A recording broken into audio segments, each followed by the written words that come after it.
Hi friends, welcome to accurate learning. સાચું શીખીએ, સાચી રીતે શીખીએ. આજનો આપણો ટોપિક છે ગુજરાતી ફકરાનું શ્રુત લેખન. Let's begin. વિદ્યાર્થી મિત્રો, સૌપ્રથમ આપણે આ ફકરાને વાંચીએ.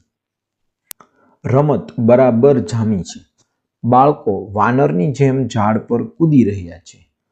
પંખીની જેમ પાનઘટામાં સંતાઈ રહ્યા છે. નીચે લાકડી કુંડાળામાં નાખી દાવ દેનારો ઉપર ચઢે છે. રમતા ભેરુઓને પકડવા એ એક ડાળથી બીજી ડાળે દોડે છે. ચાલો વિદ્યાર્થી મિત્રો, હવે આપણે આ ફકરાનું શ્રુત લેખન કરવાનું છે, એટલે કે સાંભળીને લખવાનું છે. લખો. રમત બરાબર જામી છે.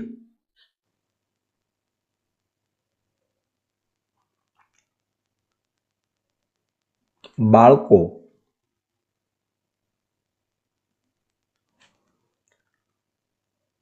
વાનરની જેમ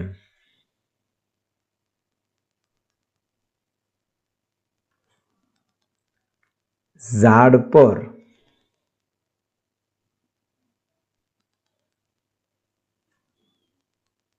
કૂદી રહ્યા છે.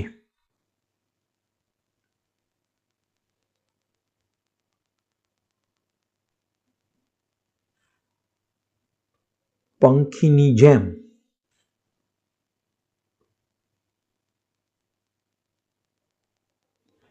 પાનઘટામાં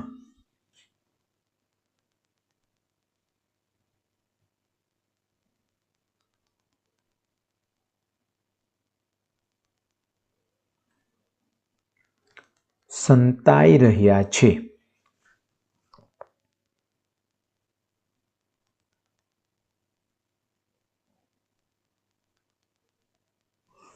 નીચે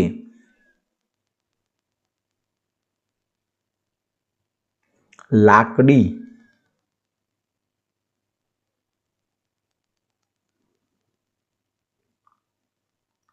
કુંડાળામાં નાખી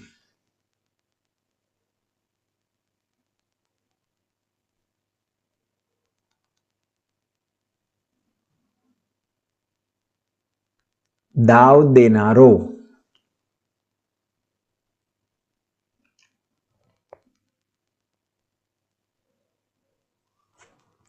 ઉપર ચઢે છે.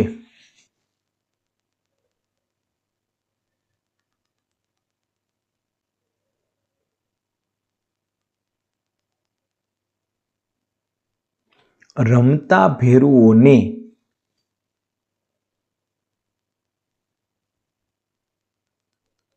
પકડવા એ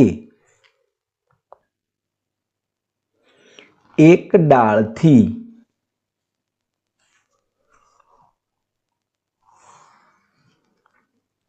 બીજી ડાળે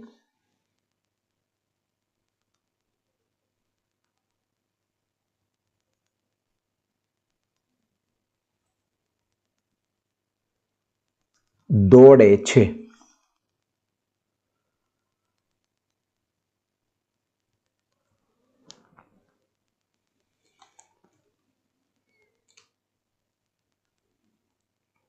ચાલો વિદ્યાર્થી મિત્રો, હવે હું એક વખત આ ફકરાને વાંચું છું. તમારે કોઈ શબ્દ લખવાનો રહી ગયો હોય તો જોઈ લો. રમત બરાબર જામી છે. બાળકો વાનરની જેમ ઝાડ પર કૂદી રહ્યા છે. પંખીની જેમ પાનઘટામાં સંતાઈ રહ્યા છે. નીચે લાકડી કુંડાળામાં નાખી દાવ દેનારો ઉપર ચઢે છે. રમતા ભેરુઓને પકડવા એ એક ડાળથી બીજી ડાળે દોડે છે.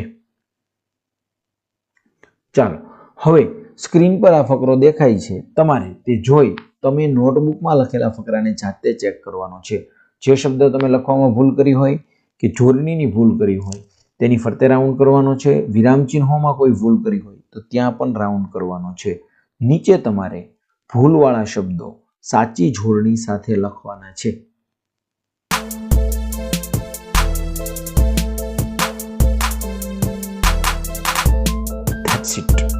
જો તમે હજુ સુધી એક્યુરેટ લર્નિંગ ચેનલને સબસ્ક્રાઇબ નથી કરી તો ચેનલને સબસ્ક્રાઇબ કરી દો, બેલ આઇકનને હિટ કરી નોટિફિકેશનના ઓલ ઓપ્શન પર ક્લિક કરી દો, જેથી નવા વિડીયોના અપડેટ્સ રેગ્યુલરલી મળતા રહે. Thanks for watching. C you soon.